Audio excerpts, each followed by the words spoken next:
السلام علیکم، میں ڈاکٹر ذاکر یونان سے اور 18 نومبر کے اہم واقعات۔ آج خودکشی کی کوشش میں زندہ بچ جانے والوں کا عالمی دن منایا جاتا ہے۔ 18 نومبر 1699 میں سندھ کے صوفی شاعر عظیم شاہ عبداللطیف بھٹائی پیدا ہوئے۔ 18 نومبر 1978 میں 918 افراد قتل اور خودکشی سے ہلاک ہوئے۔ یہ ہدایات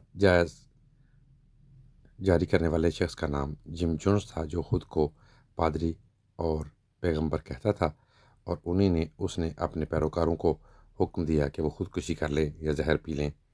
جنہوں نے نہیں پیا ان کو گولی مار کر ہلاک کر دیا گیا۔ 18 نومبر 1956 میں مراکش نے آزادی حاصل کی۔ 18 نومبر 1972 کو بھارت نے شیر کو قومی جانور کے طور پر منتخب کیا۔ 18 نومبر 1738 میں فرانس اور آسٹریا کے درمیان امن معاہدے پر دستخط ہوئے۔ 18 نومبر 1727 میں مہاراجا جے سنگھ دوئم نے جے پور شہر کی بحالیت میں بنیاد رکھی۔ اس شہر کے معمار بنگال کے ودیاور چکرورتی تھے۔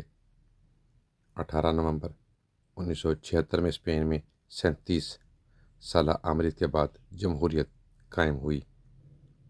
18 نومبر 1912 کو البانیہ نے ترکی سے آزادی کا اعلان کیا۔ 18 نومبر کے حوالے سے یہی معلومات تھیں۔ اجازت دیجیے، اپنا بہت سا خیال رکھیں۔ ٹیک کیئر، اللہ حافظ۔